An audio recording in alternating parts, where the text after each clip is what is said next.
We saw last time that the sixth trumpet describes the final war. And we saw that the weapons in this final war come out of mouths and tails. It was lies about God. But there's a thorny issue right in the middle of this trumpet that we can't sidestep. Revelation 9:13 to 15 English Standard Version. Look at the way God is implicated in this spiritual war. Then the sixth angel blew his trumpet from God. And I heard a voice from the four horns of the golden altar before God, from God, saying to the sixth angel who had the trumpet, which is from God, release the four angels. Message is coming from God. Release the four angels who were bound at the great river Euphrates. Verse 15. So the four angels who had been prepared for the hour, the day, the month, and the year were released to kill a third of mankind. What? A word comes from the altar before God through the trumpet angel to release four angels to do what?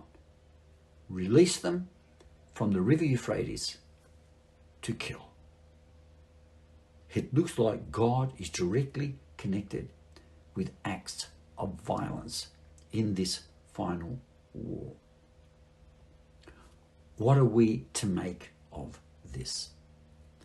First of all, we need to understand that the sixth trumpet takes place at a specific time in history, chronological time, and is connected with a specific event. Once we know where the sixth trumpet fits in the unfolding storyline of the cosmic battle, and we realize this is describing the end of the battle, then we understand what it means when God says, release, pull back. Okay? Let's start unpacking this. First of all, this event is the sixth trumpet that is connected with the disaster at the Euphrates River. When is that? What does it mean that it's connected with the Euphrates River? And what does it mean that God pulls back, releases? What's all this about? First of all, look at verse 15. This event is not only connected with a disaster at the Euphrates River, it's connected with a very specific time in history. It's the sixth trumpet, takes place in verse 15, where? When? So the four angels who had been prepared for the hour, the day, the month, and the year were released to kill a third of mankind. Wow, that's a pretty specific chronological statement. There is a specific time in Earth's history at the end of the sixth trumpet where a war erupts connected with Euphrates. Unless and until we understand what the Euphrates is about and what this specific time reference is about, and understand what it means that God binds and then releases, we're not going to understand this, and we're going to see God as violent. You see, this passage is talking about right at the end of time when the world has said, God, get nicked. We don't want to know anything to do about you. We don't want nothing to do with you. We want to worship the dragon, the beast, the false prophet, Babylon. Just get out of our lives. God then releases and he pulls back because he will not force himself onto anyone. He will try to intervene as much as he can, but when the world is worshipping the dragon, the beast, and the false prophet and say, God, get nicked, God then, who was holding back the forces of evil to protect people reluctantly, he releases. And that's what this passage is about. First of all, it's very easy for me to prove that those four angels are bad angels. They're evil angels. They're not good angels that go out and kill. They're bad ones. Revelation 12, 7 to 12 says this. It refers to a war in heaven between Michael and his angels and the devil and his angels. So angels can be good or bad. The war was in heaven in chapter 12. They lose this battle and the devil and his angels in heaven get thrown down to earth and they are bound, restricted to planet Earth, and they can no longer enter heaven. Earth-bound angels are evil. Earth-bound angels are always evil in the book of Revelation, and the angels of God are going up and down from heaven to earth. So it's very easy to prove that these are evil angels that are actually killing. But God is still implicated. Good or bad, God is still implicated. Well, he's given the command, let him go. Yes, in the context that this is the end. Jesus is going to come back soon. And God says, they don't want me anymore. I respect and I consent to their will. So he pulls back. We've already seen this throughout this series when we talked about the wrath of God does not describe divine violence, but divine withdrawal and divine absence, as the world says, get lost. So then his restraining power is released. Oh, that's what it means. First, he's binding, limiting the devil.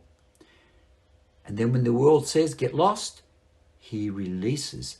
He binds and then releases. He's holding, restraining the destructive forces of evil. And then finally, when the world says, we don't want you anymore, release. He steps back, and then all hell breaks loose at the Euphrates River right at the end of time. So, a key to understanding the sixth trumpet is the sixth plague. Not only are they sixes in a series of sevens, the seven trumpets and the seven plagues, they also talk about the Euphrates and the gathering for a war right at the end of time. Look at the sixth plague. If we're going to understand the sixth trumpet, we have to understand the sixth plague, because the sixth plague repeats the information of the sixth trumpet, expands it, elaborates it, and fills in a lot of details.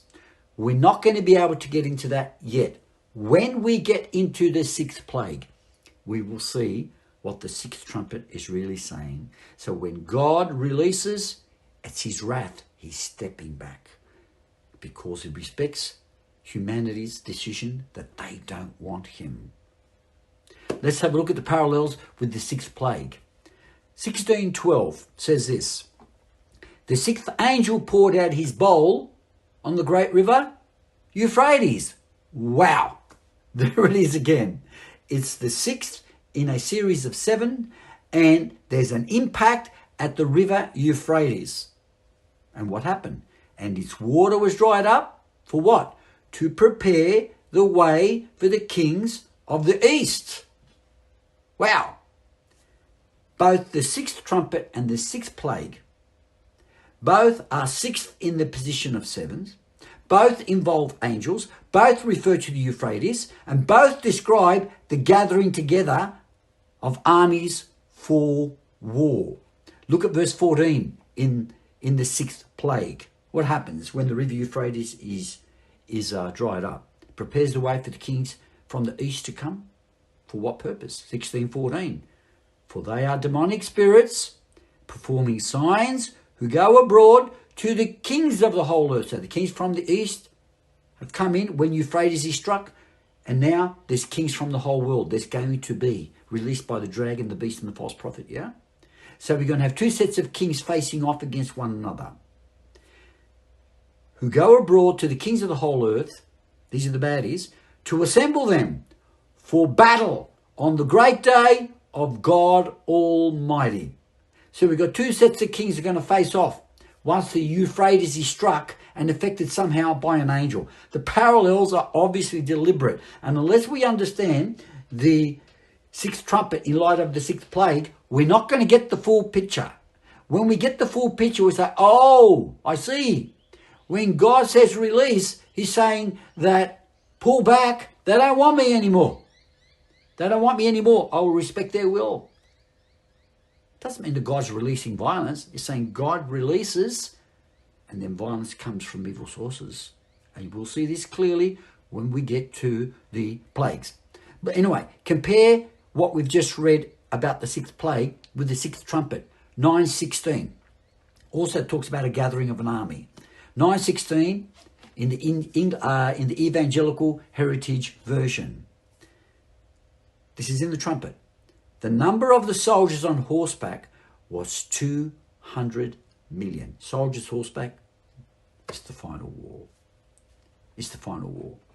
So, how are we supposed to make sense of God binding and releasing? God's role in this final war, he says, release those who have been bound. God has bound these evil powers, these evil angels who were in charge of 200 million demons, as we saw in the last teaching. He has bound them. To bind means to tie up, to limit, to restrict. He was holding them back. They want to kill, and God had been binding them. What does it mean to bind and then release? This is explained in the 6th plague as the wrath of God, which we've already seen does not describe divine violence, but divine withdrawal of restraining power on the powers of darkness, and then all hell breaks loose. Release. We bound him up, we tied him up, we limited him, we restricted him. So now, step back. It's time for the battle at Armageddon 1616, which is the culmination of the drying up of the river Euphrates 1612. The 6th trumpet does not describe God as violently attacking anyone. It's talking about what God is doing at a very specific time, month, day, hour in history when the Euphrates is hit. The Euphrates is hit as a consequence of what we read in Revelation 13. The world is worshipping the beast and the image, and they're telling God, get lost. In 14:6 and 7, the world has heard the everlasting gospel, and they reject it resolutely. And then 14:18, 14:8, they get into bed with Babylon. So the drying up of the river Euphrates is the key to understand the binding and the loosing. God has been withholding the powers of darkness all the way up to this point in history. Then the world says, get lost, God, we don't want you. God says, let your will be done. So he steps back. Release, let them go. The trumpet angel was keeping them bound, and now he tells the trumpet angel, let him go. And then all hell breaks loose. This trumpet is not describing God attacking anyone. It's God respecting the world's desires that they don't want him anymore. But God's got the final trump card. You see, he knows that when he steps back, not only will evil manifest and reveal itself, and we'll see the truth about evil, evil will self-destruct. And the war between good and evil will come to an end. And just to wrap this up, as we read verse 19, we will see that this killing is not literal killing. It's a spiritual, symbolic killing. When people believe lies about God, they die spiritually. Okay, this is not literal violence. Revelation 9:19 is part of the 6th trumpet. It's the conclusion of it. ESV. For the power of the horses, the 200 million that we read about, is in their mouths. Words. It's a war of words. It's a battle of words. And in their tails. Remember Isaiah 9:15 as we saw in the last teaching? What's tails about? Isaiah 9:15, it's the prophet who tells lies about God. Wow. It's a war of words where lies about God are being told. It says, therefore their tails are like serpents. Oh my goodness, it mentions serpents with heads. And by means of them, they wound. What are the weapons that wound and kill? The words of the serpent, the tails of the serpent. Did God really say? And we've been through this. So this is not talking about literal violence at all. This is the final attack by the devil as he releases his lies about God. And as people surrender to these lies about God, they die symbolically. When we get to the plagues, especially the 6th plague, the drying up, the river Euphrates, you will see what this binding, restricting, and releasing is all about, because that's what the phrase wrath of God means. God bless you.